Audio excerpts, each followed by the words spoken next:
El amigo Pablo Iborra, el doctor Iborra, que... Che, y Maxi venía, ¿eh? Maxi venía. No importa, pero vos arrancás. Bueno, vos arrancamos.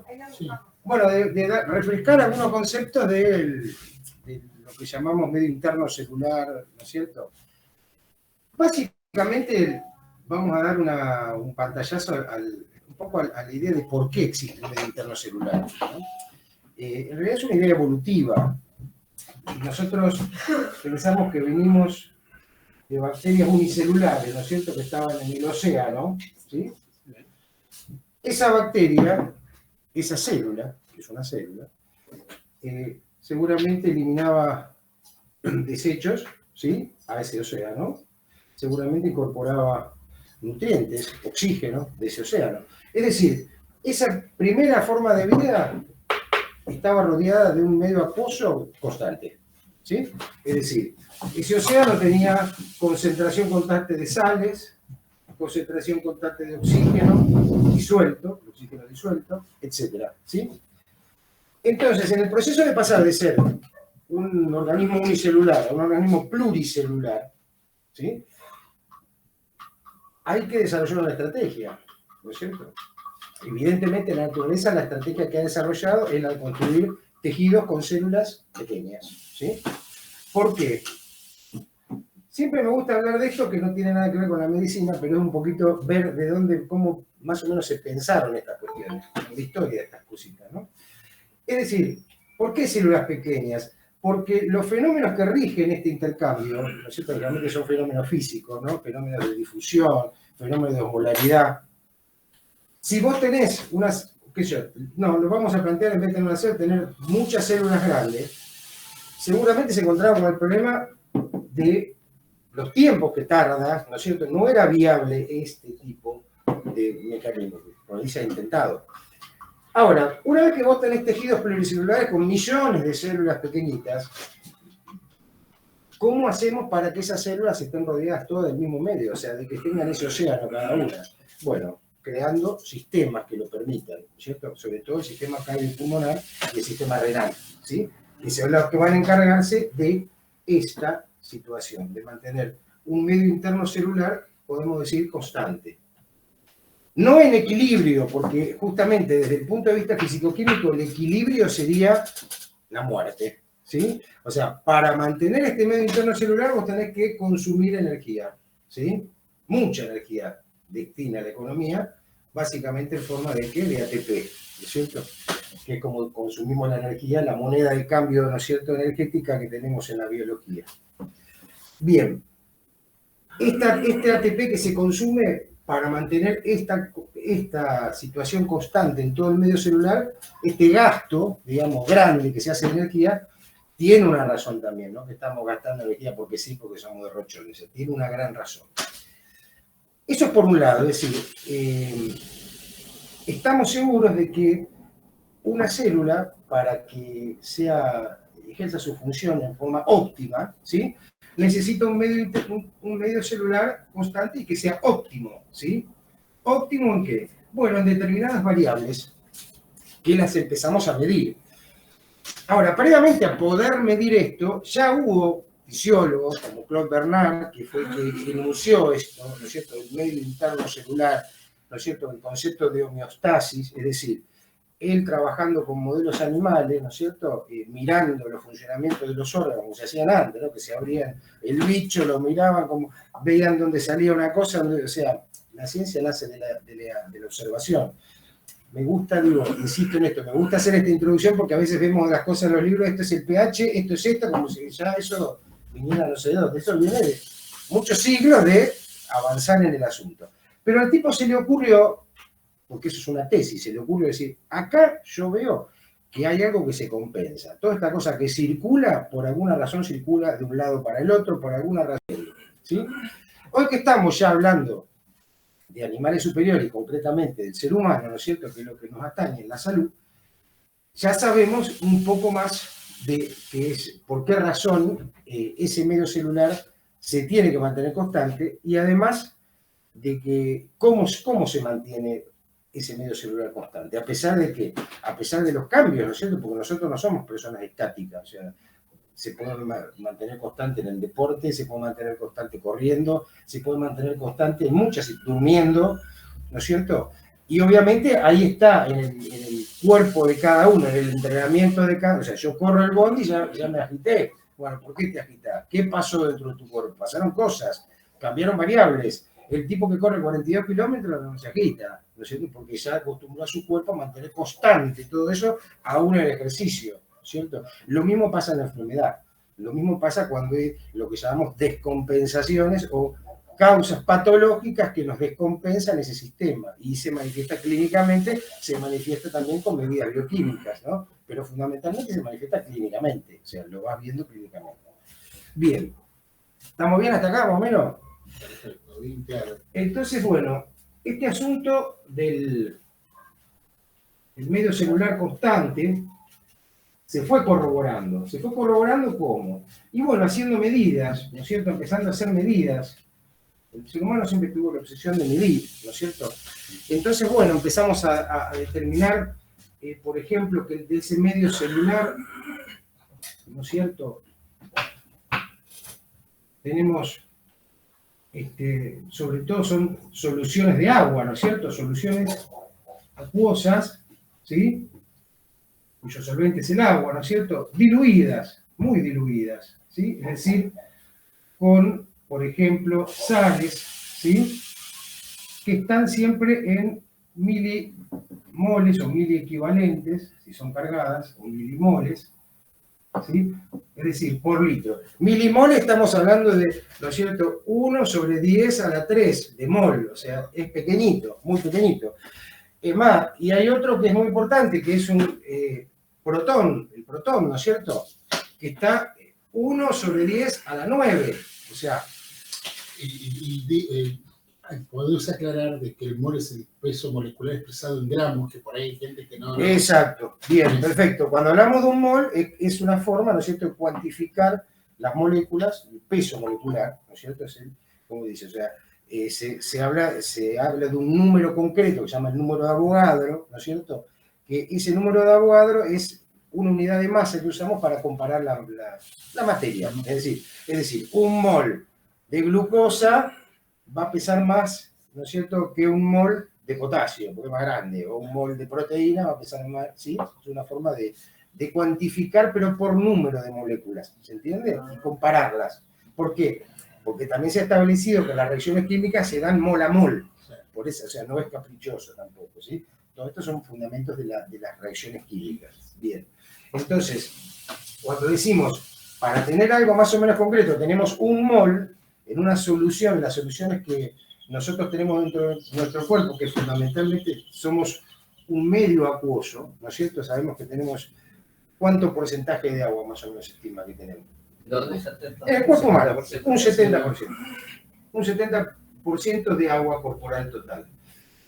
¿Cómo se descubrió esto? ¿Cómo haría para decir, bueno, cuánto agua tiene un hiato en tu cuerpo? Pesando. Lo pesás y está bien, agarrás un tipo y lo pesás. Cuando pesás, pesas todo. Sí. El agua y lo que no es agua. ¿Y cómo decir cuánta agua tiene el vago? Yo creo que eso se cuantificando todas las sustancias que existen en el organismo. O sea, restarle todo eso y... Por ejemplo, pero eso lo tenés que hacer en algún lugar. Sí. Está perfecto lo que planteas, pero ¿cómo lo haría? ¿En un laboratorio? Bueno, ¿y cómo cuantificás todo lo que no es agua? Digo para que lo pensemos, porque lo tenemos aprendido de memoria. El 70% es agua. Bueno, ¿a alguien se le ocurrió certificarlo? Por ejemplo, yo agarraría un cadáver, ¿no es cierto? Lo pesaría y lo pondría a secar. Podría ser una barra, pero podría ser. Cuando llega a un peso constante, ¿qué pasó? Se fue todo el agua. Esa podría ser una forma. De hecho, se hizo, ¿sí? Otra forma no tan invasiva, si yo quiero, por ejemplo, calcular el volumen que tiene una pileta, ¿sí? ¿Qué hago? ¿Cómo hago el volumen para calcular el volumen de la pileta? La pileta, yo te digo, la pileta está llena de agua. La pileta está llena de agua. No podés bajar con una regla y medir el ancho, no podés medir la altura para sacar el volumen. ¿Cómo haría? ¿Cómo te lo ingenias? Tengo una pileta con agua. ¿Sí? Decime qué volumen hay acá adentro. Y no podés meterte en la pileta, no podés meter una regla, no podés... La vaciar, si ves la velocidad de vaciado de acuerdo al. Podés medirla, Ahí sacás- una bomba, por ejemplo. Una forma sería, metés una bomba, sacás todo el agua y la medís, ¿no es cierto? Yo te digo, no podés tampoco hacer eso. Te voy poniendo, eso está bien, pero no lo puedes hacer. ¿Cómo harías? A ver. Y viendo el tamaño de la pileta, la cantidad de peso, Sí, pero No podés medir medir. correr, no podés medir nada. Eso no lo puedes hacer. Te voy a dar un dato, lo puedes hacer de forma química. Evaporándola, ¿qué? no. No, eso es un fenómeno No, físico. Bueno, el que te digo también es un fenómeno físico en realidad, no es químico. Si yo, por ejemplo, agarro y digo, peso 10 gramos de un colorante, lo peso en una balanza, 10 gramos, y lo meto acá. ¿Sí? Sí. Después saco un cachito de acá, lo disuelvo todo, que se disuelva, ¿sí? Que se mezcle, pi, saco una alícuota de un volumen 10 mililitros y mido la concentración. Esto es la masa. Tengo la masa, tengo la concentración, la masa sobre el volumen, saco el volumen. Listo. Con eso lo saqué. Esa es una forma de calcular. La cantidad de. Es decir, en el cuerpo humano, si vos podés meter una sustancia que por ejemplo, como se hace con isótopo radiactivo del agua, que el agua se mete tanto en el espacio extracelular como en el intracelular, porque además el agua está tabicada dentro del cuerpo, no está así libre. Vos podés, calculando esa concentración, cuando vos le metés un isótopo de una cantidad conocida, y después calcular la concentración, podés decir, tengo este volumen de estos, este es el volumen de agua. ¿Se entiende? O sea, así se estimó el volumen de agua corporal total, de forma química. Yo digo para que veamos cómo se hacen las cosas, que me parece siempre interesante. Si es pesado, me dicen, no, decime cómo es el estado ácido base y listo. Bien. Entonces, Bien expeditivo, ¿no? claro. Entonces está bueno, ya sabemos que podemos calcular el volumen. Ahora, por ejemplo, después se postularon, pero el agua no está toda en el cuerpo, está ordenada de alguna manera. Si tenemos tejido, tenemos células, bueno, se postularon dos espacios, ¿no? El agua está dos formas, ¿no es cierto? El agua corporal total va a ser el líquido en el espacio extracelular, que lo vamos a separar del líquido intracelular. Lo cual es lógico, decimos, hay un líquido que va por afuera. ¿Qué nociones tenemos de líquido extracelular? ¿Cuáles son los líquidos? Nociones que tenemos de líquidos. Che, los de ahí hablan, pueden hablar. 5 litros de sangre. O sea, por ejemplo, la sangre estaría dentro del espacio extracelular, ¿sí? Porque vemos que va por conductos. ¿Y el ¿Sí? líquido linfático? La linfa, perfecto, también. ¿Cefalorraquídeo? No. Líquido cefalorraquídeo, también. Es extracelular. Sí. Igual falta ahí. La sangre, la linfa, líquido cefalorraquídeo. Está bien, esas son nociones que esos líquidos se mueven de alguna manera, están rotando. Básicamente los líquidos extracelulares son todo lo que no están dentro de la célula, ¿sí? Dentro de la sangre en realidad el líquido es el plasma, porque el resto son células, ¿sí? O sea, la sangre es un tejido que está flotando en un medio plasmático, ¿sí? Claro. Podemos verlo así. Son células, digamos, que funcionan como un tejido, todas las células del tejido eritropoyético, claro, que podemos ver la función. Pero bueno, tenemos, ¿cómo podríamos medir, por ejemplo, el espacio extracelular? Si yo quiero medir, por ejemplo, digo, el plasma.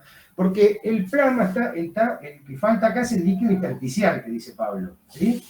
Es en definitiva el líquido que cuando vos llegás al espacio capilar, ese líquido permanentemente filtra, y es en ese filtrado, por eso no es caprichoso que todo el árbol irrigatorio termina en pequeños capilares, ¿no es cierto? ¿Por qué? Porque eso te aumenta la superficie de intercambio, ¿no es cierto? Cuando vos tenés en áreas más pequeñas, y además, como vas a ir a células más pequeñas, digamos, o sea, toda la fuerza de la bomba, ¿no es cierto?, de las grandes arterias, todo lo que ya conocemos, está destinada a esa filtradita, digamos, esa filtradita que te va a dar el aporte de oxígeno a través de la hemoglobina que va adentro de los glóbulos rojos, y además te va a dar nutrientes, ¿no es cierto? ¿A dónde? Al líquido que baña las células. O sea, volvemos al concepto de medio celular constante. El espacio extracelular, en realidad, es el medio interno. Ese es el medio interno de la célula. ¿Se entiende? Porque es el espacio que vos, en cada vuelta de rueda que das, en el latido, vas a mantener constante, porque permanentemente la célula está eliminando. ¿Y qué elimina de desecho? Fundamentalmente. Todos los metabolitos todos los metabolitos desechables, como Por ejemplo, vos tenés una célula, bueno, ya vimos que vos tenés células que incorporás fundamentalmente oxígeno, ¿no es cierto? El oxígeno a partir de la hemoglobina, bien. Y fundamentalmente el dióxido de carbono, porque el metabolismo completo, sobre todo el de la glucosa, que es la que más se utiliza, termina en agua y dióxido de carbono, ¿sí? Más algunos desechos que ya los conocemos, como la urea, ¿sí? Pero básicamente es para la función de la hematosis. Incorpora también nutrientes, incorpora aminoácidos, todo lo que está aquí, para que vos lo incorpores, tiene que estar disuelto en ese líquido intersticial, ¿se entiende? ¿Sí? Ahora, ¿cómo lo hace esto? También hay un sistema inclusive que tiene que ver con el sistema nervioso, ¿sí? Que hay receptores, ¿no es cierto?, que tiene que ver mucho con la actividad de este guachito que está acá, el protón. El protón que está ahí con una traza, así, ¿cómo puede este tipo tener tanta importancia si está 1 sobre 1.000.000 de mol? Bueno, tiene que ver porque, en primer lugar, igual no estamos yendo, pero bueno, ¿cómo haríamos para medir un líquido extracelular? un líquido extracelular para medir.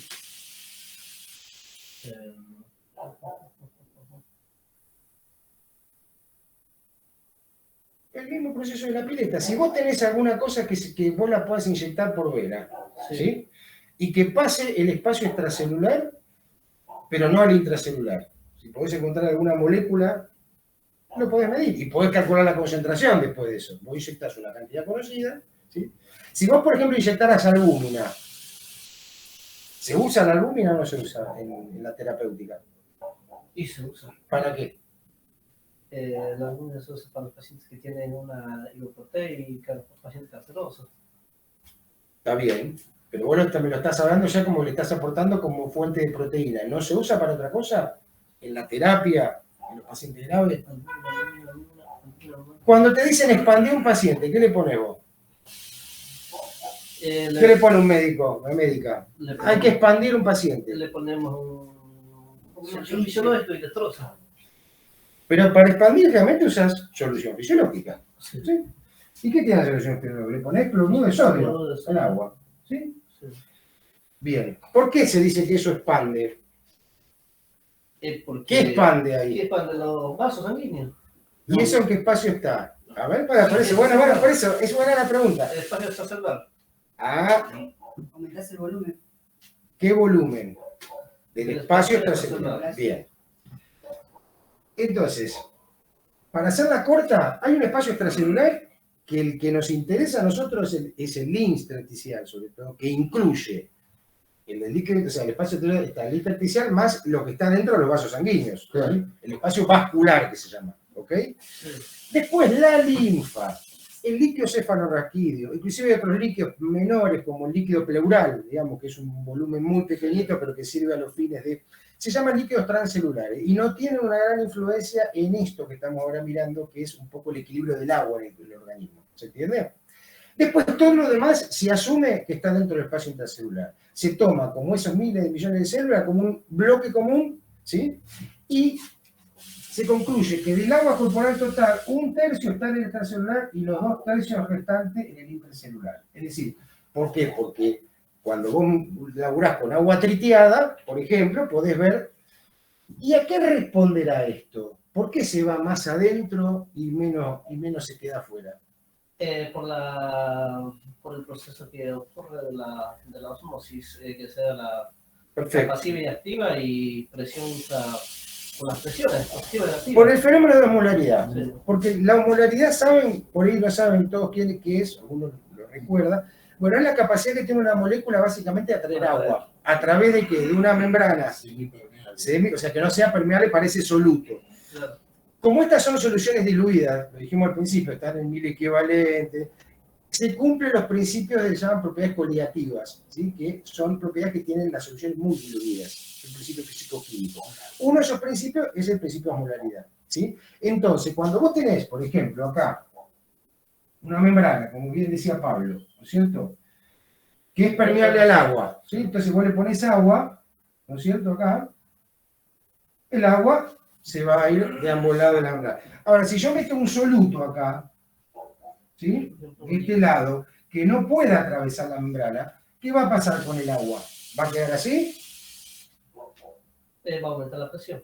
No, ¿a dónde se va a ir el agua? ¿El agua se va a quedar así o se va a mover para allá o para acá? Pues el agua, ¿qué va a pasar?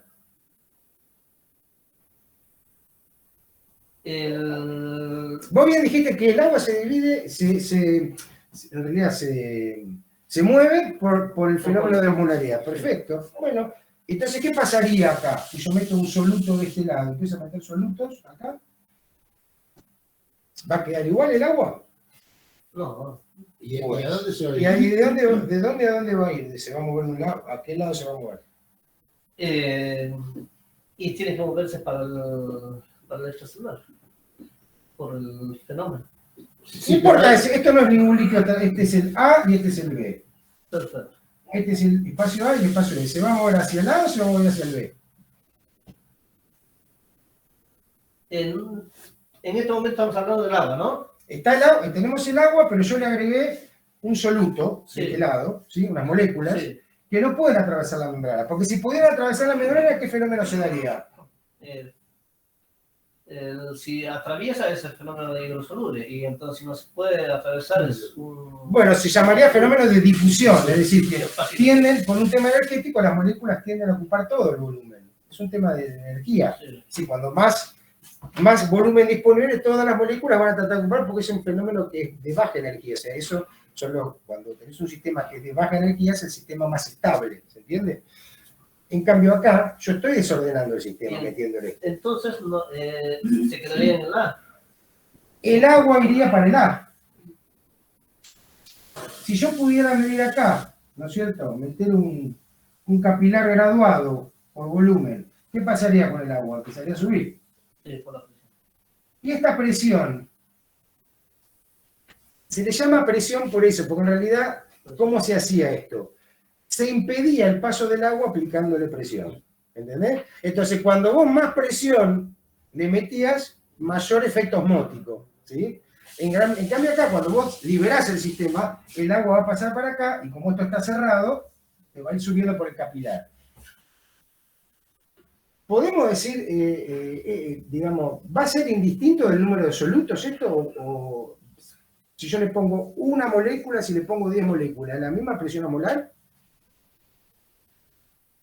No. No va a ser más. Cuando más moléculas, Moléculas más. entonces, claro. Es decir, ¿se entiende? Eso es importante. O sea, cuando más solutos le ponga, más agua voy a traer acá y por ende más presión osmolar. ¿Sí? Claro. Eso, disculpame que Sí, pero dale, yo para los médicos. Pablo. Eso es importante, por ejemplo, cuando tenemos hipernatremia, cuando tenemos una hiperglucemia, que no podemos dividirlo tanto al paciente porque si no hacemos un edema cerebral. Claro. Por esto Claro. es importante saber eso. Porque si Claro, yo- son conceptos que después los vamos a empezar a ver en los pacientes. Esto. Fíjate, está muy bueno eso, ahora vamos a hablar un poquito de eso. Pero antes me gustaría que fijemos estos conceptos. El agua se mueve entonces de acuerdo a la cantidad de solutos. ¿Sí? Entonces, como en el espacio intracelular hay más solutos que en el espacio intracelular, te queda 2/3 del agua metida dentro de la célula y 1/3 fuera. Simple. Se mueve pasivamente el agua, atraviesa todas las membranas. ¿Sí? ¿Qué pasa cuando hay un desbalance osmolar, como bien planteó Pablo, en uno de los espacios? ¿Sí? Porque la primera parte cuando hablamos del medio interno, es el equilibrio hidrosalino, que es lo que estamos viendo ahora. ¿Sí? Después vamos a hablar del estado ácido-base. Yo creo que lo vamos a tener que hablar en otra, si tienen ganas. Y sí, como Sí. no. Pero bueno, eso depende de ustedes, del interés de ustedes. Entonces, mirá, cuando vos tenés acá, ahora sí vamos a ponerle nombre a estas cositas, ¿sí? Dijimos que esto es un tercio más o menos, este es el espacio intracelular y intracelular. ¿Sí?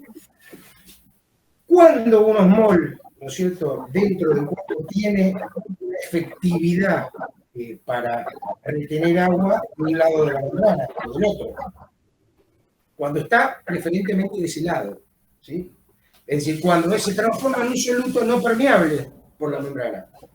¿Cuál es el principal osmol que tenemos en el espacio extracelular? Sal. Para expandir. A sal. ¿Cuál es? El sodio, el cloruro de sodio. O sea, en el espacio extracelular vos tenés, fundamentalmente vamos a tomar el plasma, ¿no es cierto? Iones, ¿sí? Realmente, los iones, un cation va acompañado de un anión, siempre no puede haber desequilibrio de carga, sobre todo tenés cloruro de sodio, ¿sí? Más o menos alrededor de 140 miliequivalentes por litro. Después otros iones menores, que están menos, que es el magnesio, el calcio, pero no tienen una influencia en esto mucho. Y tenemos otro anión importante que es el bicarbonato. ¿Sí? Que no lo podemos medir, lo podemos cuantificar y ya lo vamos a ver por los nemogramas, digamos, que tiene, además de tener un efecto osmótico, tiene un efecto más importante en el equilibrio ácido-base, o sea, en el control de esa concentración de protones. ¿Tá? Y después tenemos otros solutos, por ejemplo, sobre todo glucosa y urea. ¿Sí? Pero como la glucosa y la urea se mueven libremente por las membranas, se consumen, no ejercen un efecto osmótico. Entonces, cuando hablamos de osmolaridad, la separamos en una osmolaridad efectiva, ¿sí? Es decir, el cloruro de sodio, fundamentalmente, y todo esto que hablamos, los iones, cloruro, bicarbonato y sodio, ¿sí? Que son los que sí mueven el agua, y una osmolaridad no efectiva, es decir, que no va a tener normalmente ninguna injerencia, salvo que haya una patología. Que es el caso que mencionaba Pablo. Cuando vos, por ejemplo, tenés un síndrome diabético, que no podés utilizar la glucosa, ¿sí? Tenés dos vías de salida, dos formas de presentación que te van a dar dos alteraciones en el medio interno diferentes. Una es la que vemos muy habitualmente, que es la cetoacidosis diabética, ¿no es cierto? Que ahí, ¿qué pasa? No hay un fenómeno osmolar, sino que hay un fenómeno de falta de combustible. ¿No es cierto? Vos agarrás, dejás la glucosa de lado porque no tenés la insulina para metabolizarla y te vas a usar otros sustratos que son menos eficientes para producir la misma cantidad de energía. ¿Se entiende? Entonces vos para dar que vos con una glucosa creo que sacás 32 ppm. Vos agarrás un lípido y sacás 12. Entonces para que eso te dé la misma cantidad de energía, tenés que dar más vueltas en el ciclo metabólico. El ciclo de Krebs es el que hace la glucosa. Pero cuando vos te metés en otros ciclos, o en el de Krebs, pero incompleto, ¿no es cierto? Porque no podés metabolizarlo igual que la glucosa, dióxido más agua, ¿se entiende? Vas a dejar en el camino sustratos, que son los cetoácidos, ¿no? Alfa-cetoglutarato, beta-hidroxibutirato, que esos ácidos te van a provocar un trastorno ácido-base, que después vamos a ir sobre eso. La otra forma es lo que se llama el coma hiperosmolar, ¿no es cierto? O el deterioro del sensorio, no siguen llegar a un coma. ¿Qué pasa con esta glucosa que acá decíamos que no era efectiva? La glucosa. La glucosa se queda en el espacio extracelular porque no se puede metabolizar y se transforma en un osmol efectivo. ¿Y de dónde toma el agua? Fundamentalmente del cerebro, ¿sí? Donde por eso el síntoma que vas a ver es el deterioro sensorio, se te cae el tipo, ¿sí? Y además te va a diluir el espacio del sodio, seguramente va a estar acompañado de una hiponatremia. Por eso se llama pseudohiponatremia, porque quiere decir, metiste agua, cuando vos, por ejemplo, en la insulina, te vas a dar cuenta que el tipo a lo mejor tenía 145 de sodio, pero te aparece con 130 de sodio. ¿Por qué? Porque se le diluyó el espacio. Es una dilucional. Claro, es una hiponatremia dilucional o pseudohiponatremia se llama, ¿sí? O sea, el problema ahí, el que está dando síntomas es ese hormón que te. Cuando vos lo empezás a metabolizar, desaparece y el agua empieza a retornar. Pero como bien dice Pablo, no puedes hacer en 10 minutos, porque si vos le retornás esa cantidad de agua, provocás un edema cerebral. Es más, ahí también vamos a ver que en el caso del medio no es lo mismo un proceso agudo que un proceso crónico. Cuando vos tenés tipos, lo hemos visto acá en la guardia, que vienen así hablando y tienen 5 o 6 gramos de glucemia, ¿cómo puede ser que esté hablando? Es porque eso te da la pauta que esto viene de lejos, ¿no es cierto? Entonces, en ese caso se ve que el cerebro, ya se sabe que el cerebro, por ejemplo, genera molitos, sustancias, para no perder tanta agua, se va adaptando a esa sequedad de agua, digamos. Pero bueno, en concreto, el agua se mueve pasivamente y cuando aparecen sustancias en el espacio extracelular, por ejemplo, las intoxicaciones son otro caso muy típico. Acá te acordás, hubo una muy famosa de lo del vino, te acordás, soy cuyano, Sí, que era, además que daba unas acidosis renales terribles, un gran problema que de osmolar. ¿No es cierto? En ese caso, nosotros la molaridad habitualmente en el laboratorio la estimamos la molaridad como 2 por el sodio, ¿sí? 2 por la concentración de sodio.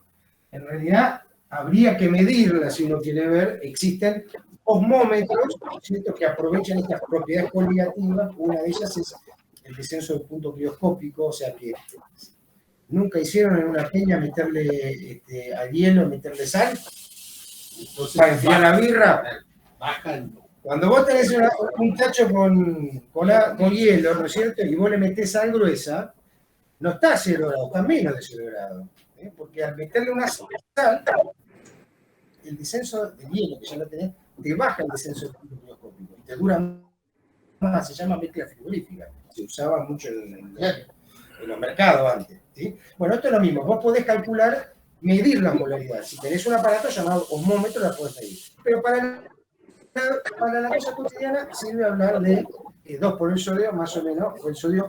Es importante este concepto. La natremia, es decir, la concentración de sodio, no es una medida de la cantidad de sodio que tenemos, ¿sí? Porque estamos hablando de una concentración, es la relación del sodio con el volumen de agua corporal total, ¿sí? Esa es una relación, nos habla más de la molaridad, es un error muy común. No, tiene bajo el sodio. No, vos podés tener una hiponatremia y estar sobrecargado de sodio, por ejemplo, en insuficiencia cardíaca, ¿no es cierto? Pues vos estás reteniendo sodio, pero como también retenés agua, la relación baja y lo que está alterado es la molaridad, pero no la cantidad de sodio. Para ver la cantidad total de sodio, tener una estimación, nos sirve mucho el sodio urinario, ¿sí? Si el riñón está eliminando más de 20 mil equivalentes en orina, es señal que hay los pools de sodio también. Si está orinando menos, como pasa en la insuficiencia cardíaca, ¿no es cierto? Que vas a ver hiponatremia, el sodio urinario bajo, en este caso porque te lo está reteniendo. Bien, importante eso, el sodio es el principal homólito extracelular y además es una medida de la osmolaridad corporal. ¿Sí? Bien, entonces cuando nosotros decimos este paciente está deshidratado, ¿por qué lo decimos? Porque lo vemos clínicamente, bueno, Máximo. Sí, ¿Qué ves en un paciente deshidratado? simplemente las mucosas, Ajá. la piel con piel cutánea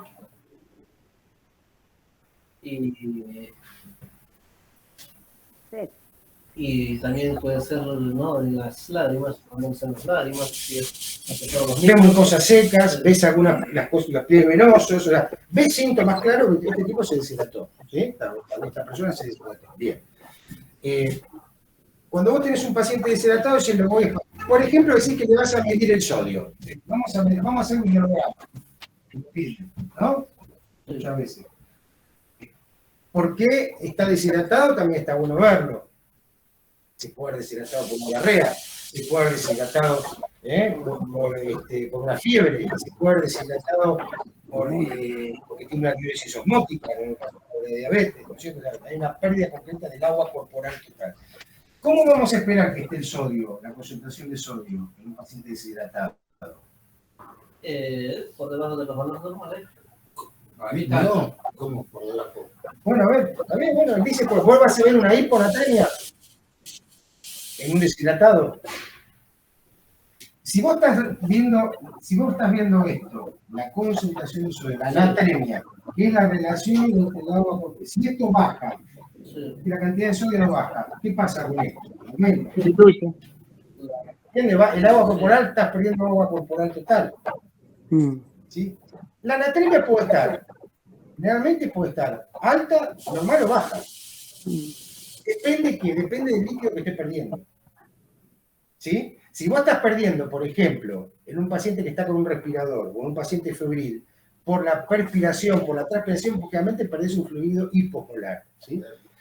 Entonces, ¿qué va a pasar? Esos pacientes, como dice Pablo, generalmente lo vas a encontrar hipernatrémico, porque lo que perdés más agua que sodio. Ahora, si vos, por ejemplo, perdés, no sé, en una diarrea, ¿cierto? Depende del contenido, generalmente vas a perder bastante más solutos, ¿sí? Y a veces puedes encontrar un hiponatremia, y el tipo también está deshidratado, ¿sí? Es decir, esto es siempre... Claro, no hay una regla, lo que te quiero decir es que vos tenés que mirar la causa, exacto. Lo que te va a hacer el médico nada más es darte un número, darte un valor, el laboratorio, te va a dar un valor para que vos para cuantificar aquello, pero siempre es importante saber la causa, porque la causa además te va a traer la forma de tratamiento del asunto, ¿sí? Bien, o sea, si el médico se para, evidentemente ya si le lee lo que está pasando, ya sabe cómo puede venir esto del medio interno. Nada más que te va a dar un número, esto, te va a dar una cuantificación, te va a dar un grado de descompensación. Bien, ¿estamos? Entonces, equilibrio hidrosalino, obviamente, ¿quién tiene la llave reguladora de esto? Es el riñón. El riñón, lo hemos nombrado, ¿no es cierto? Pues el riñón tiene una capacidad inconmensurable de concentrar bilirrubina y orina, ¿sí? Es decir, vas a tener muchísimas formas de manejar ese volumen de agua en la excreción. O retenés o lo eliminás, ¿sí? Este es el grifo, ¿sí? Principal. Y otra forma, obviamente, es la ingesta, la dieta, ¿sí? Y lo que vos le vas a aportar, en un caso de un tratamiento, de los líquidos intravasculares, ¿sí? Entonces, cuando vos querés expandir un paciente, porque me dijiste, yo le meto fisiológica o destroza. ¿Es lo mismo fisiológica o destroza? No. ¿Por qué no es lo mismo? Porque Tiene la misma molaridad. Fíjate que si vos mirás la molaridad, tiene la misma. Son isotónicas. ¿Con quién? Con el plasma. O sea, copian, si vos mirás la formulita del paquete, te va a decir isotónica. Cuando te dice algo que es isotónico, que tiene la misma molaridad del plasma. Es decir, yo lo meto, no tengo que causar ningún efecto molar. ¿Por qué? O causa, ¿por qué uno expande? ¿O por qué las dos expanden? El Fabi las recontra sabe. El sodio, el cloruro de sodio es el fisiológico que es la que expande más. El otro tiene de glucosa, más porción de glucosa. Perfecto. ¿Pero por qué la razón? Pues lo que estamos hablando. Si yo tengo acá, yo tengo, mira, líquido extracelular. ¿Está bien? Eso, es eso. Tengo líquido extracelular. Si yo le agrego ahora una porción de cloruro de sodio, una solución de cloruro de sodio, ¿se va a quedar en el espacio extracelular? No va a entrar. Porque el sodio dijimos que es un catión extracelular. ¿Por qué razón? Bueno, hay un gasto energético ahí, ¿no es cierto? Hay unas bombas que tienen la célula llamadas TPase que están sacando sodio y están metiendo el potasio. O sea, el principal catión intracelular es el potasio. De hecho, lo que vemos de potasio afuera son esos 3, 4, 20 por litro de la punta del iceberg. Adentro andan 40, 50. Y eso, además, ese intercambio sodio-potasio no es solo osmótico, tiene una razón eléctrica, un fenómeno de membrana que nos permiten manejar toda lo que es la excitabilidad nerviosa, la excitabilidad muscular. Aumenta la misma cantidad de sodio. Exacto, es asimétrica, ¿no es cierto? Sale 3, entran 2, ¿no es cierto? Pero se llaman ATPasa, o sea, fíjate toda la energía que está gastando, morfando ATP en esa cosa que pasa en todas las células. Es una fortuna de plata lo que se está gastando en la economía, ¿no es cierto? Entonces, lo que sí nosotros podemos decir desde el punto de vista hidroelectrolítica, que si nosotros la miramos así, el sodio se queda afuera. Entonces, si yo le meto sodio con agua, expande el espacio exclusivamente extracelular. Por eso se llaman expansores, ¿sí? Si yo le meto albúmina, se va a quedar en espacio intravascular, porque la albúmina no atraviesa los endotelios, ¿sí? Entonces va a ser específicamente el espacio intravascular, ¿sí? ¿De acuerdo? Ahora, si vos le ponés un glucosado, glucosa más agua, acá, lo inyectás por la vena, la glucosa se va a consumir y te va a quedar agua libre. ¿Y qué va a ir? 2/3 al espacio intracelular, 1/3 al... Es decir, en realidad estás hidratando más el espacio intracelular, o sea, estás dando agua libre. Por eso cuando vos das alternativamente fisiológica y destroza, vos primero expandís, después le das agua libre, expandís y le das agua libre, ¿sí? Si hay una buena función renal, no hay ningún problema. ¿Se entiende? Eso es lo que pasa, por ejemplo, en una condición que se ve en los pacientes diabéticos cuando hacen, por ejemplo, una cetoacidosis, donde mayormente tienen una hipercalemia el paciente. Entonces lo que necesita es meter el potasio dentro de la célula acompañado por mol de glucosa.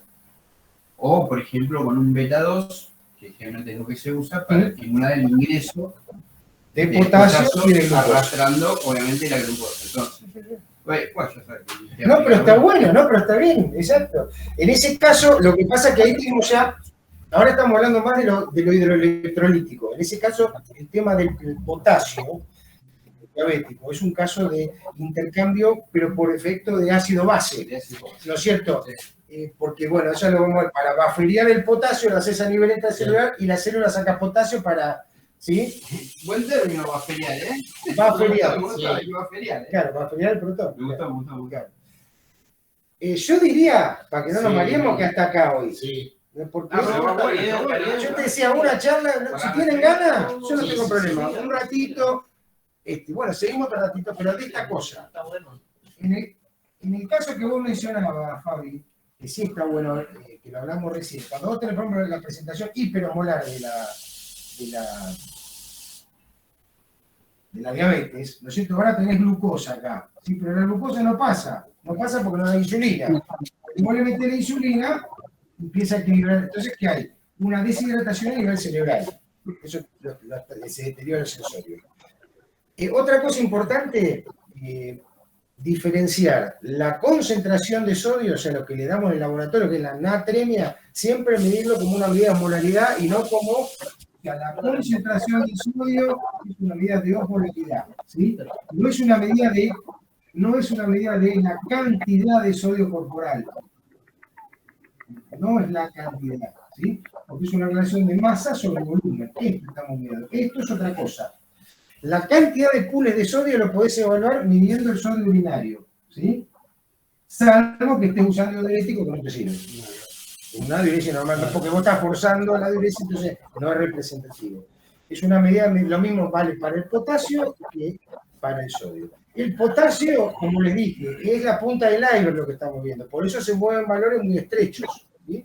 Y el problema del potasio muchas veces es cuando tenemos una hipocalemia, que encontramos con un paciente que ya por diarrea, paciente crónico, montones de causas de hipocalemia, y empezamos a hacer las cargas de potasio, ¿no es cierto?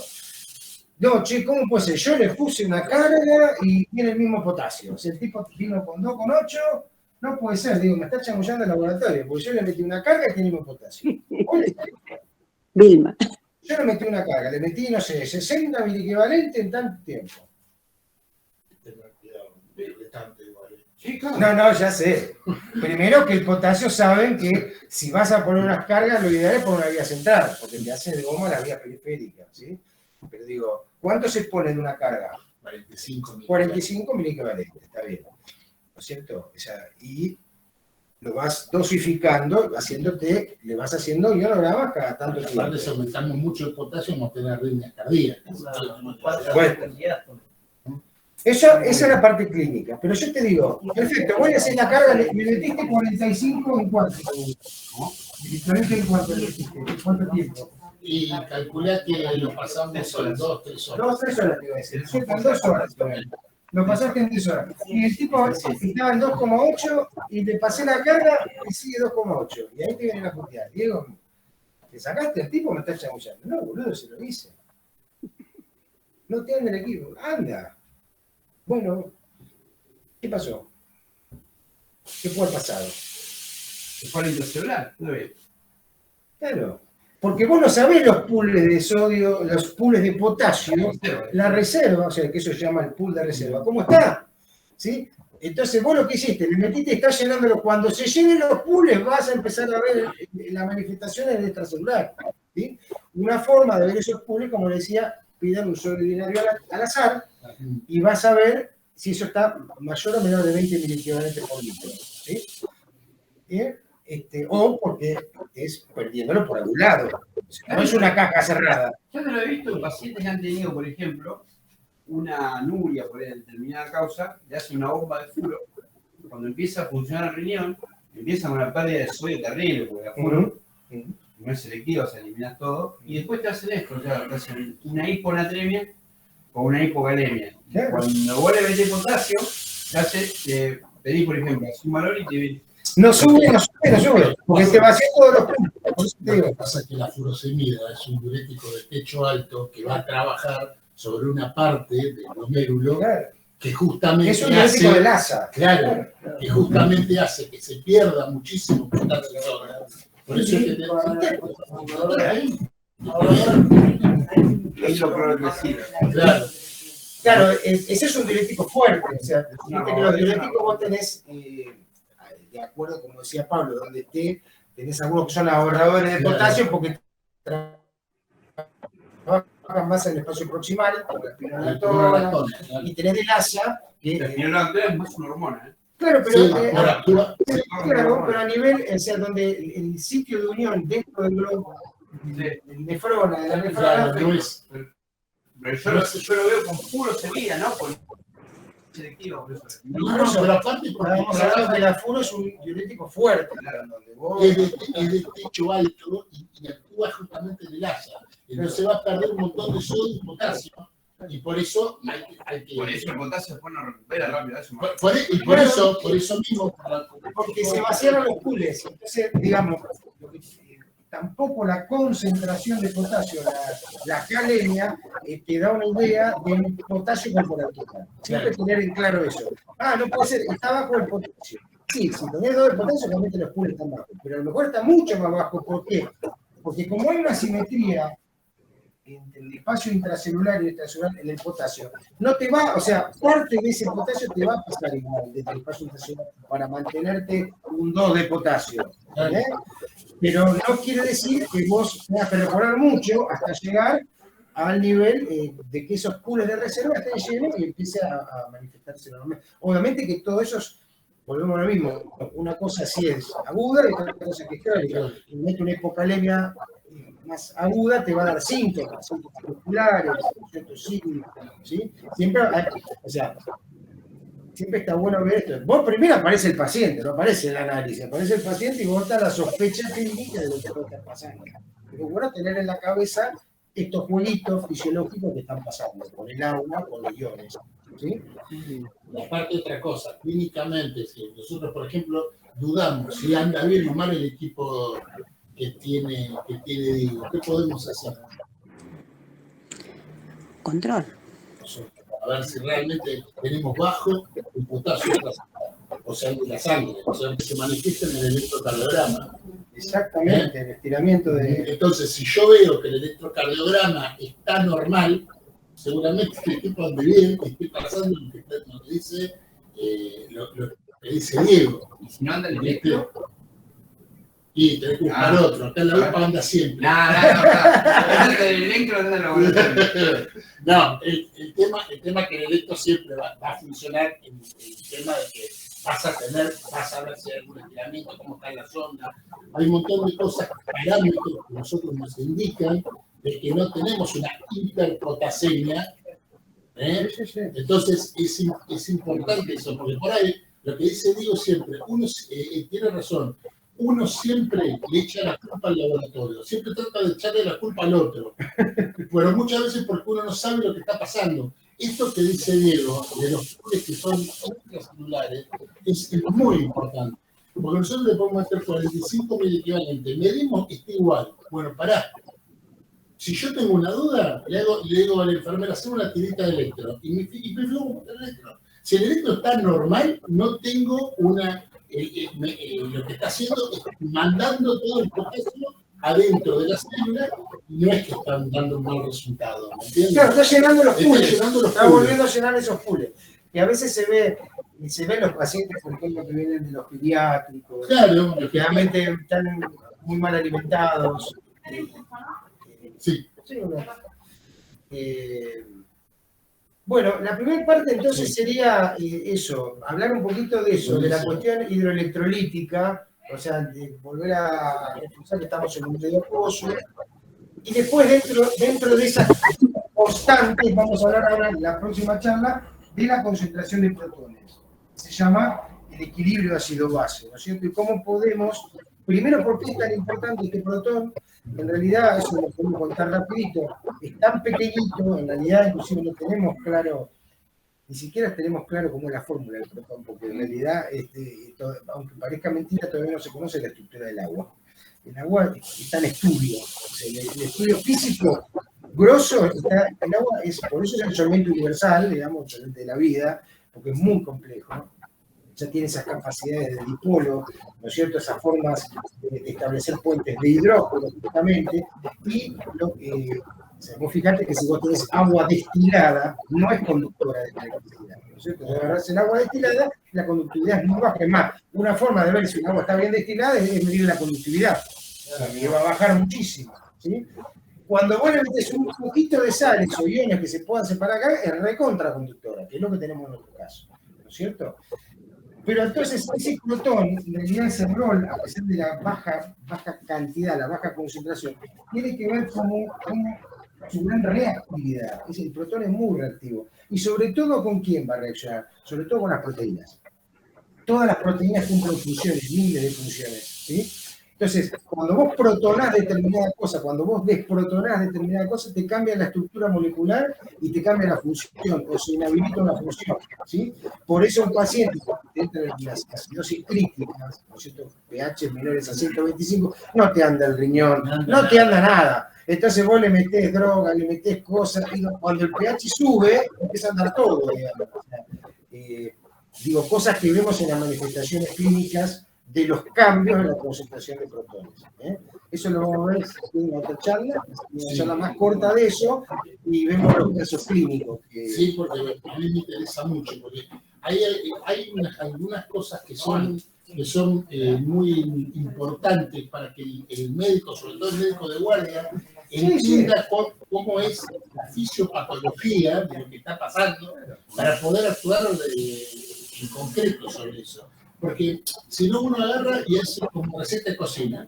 Vamos a pasarle, ¿cuánto? Bueno, 3 ampollas de potasio en 300 en 3 horas. O sea, uno lo aprende. Sí, se escandaliza. Se escandaliza. Y yo creo que tiene que tratar de aprender qué es lo que está pasando y ahí actuar sobre eso. Por eso me pareció muy importante, son muy didácticos para dar las clases, explicas todo, porque sabes mucho.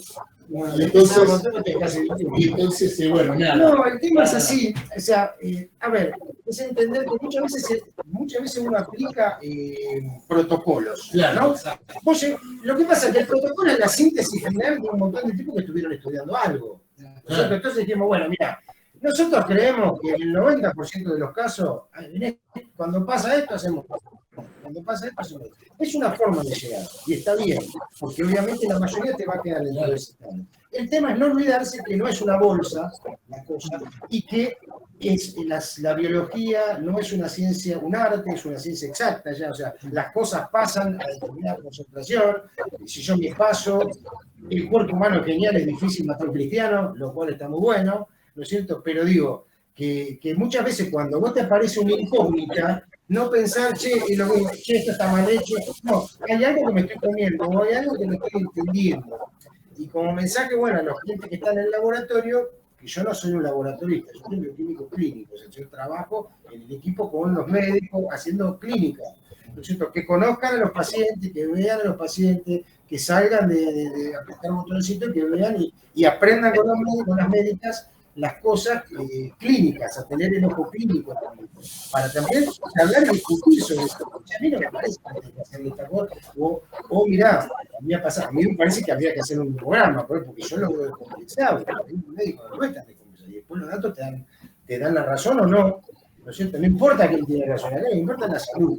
Siempre nos importa, y lo que yo siempre vengo pregonando, es que hay que trabajar en equipo. No, eso está claro. Nadie sabe, porque todos sabemos un poquito de algo.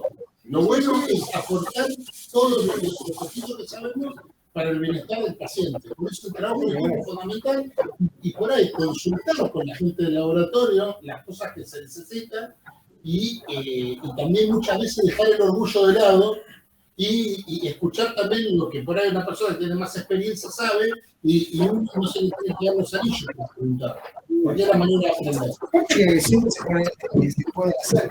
Pero lo importante de esto es eso, vincular el análisis con no como un análisis, sino volver a respetar la fisiología, que es esto, que es la base de todo esto. Y entonces, ¿cómo esto se nos dio vuelta? Cómo nosotros vamos a hablar bastante de lo que está hablando Fabio, o sea, por ejemplo, cuando él habla de cómo, que es un caso muy común de la guardia, ¿no? O sea, la compensación diabética, es un tema, por ejemplo, cuando pasan las restricciones del CO2, ¿no es cierto?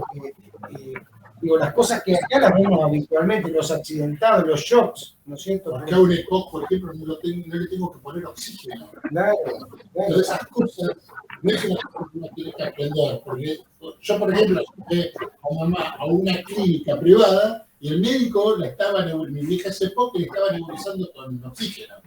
Y entonces, y el flaco no es que lo hace de malo, es que por ahí hay cosas que no se le escapan. Y uno tiene que saber, yo creo que conociendo un montón de estas cosas, uno puede tener una visión clínica mejor. Sí, fundamental más. Todo lo que sea te agradezco un montón, Dieguito, y vemos si vos querés, si podés, vamos a hacer una clase más para redondear todo esto, porque fue una introducción buenísima. Bueno, listo. Después la Dale, seguimos. gracias. Ustedes quieran.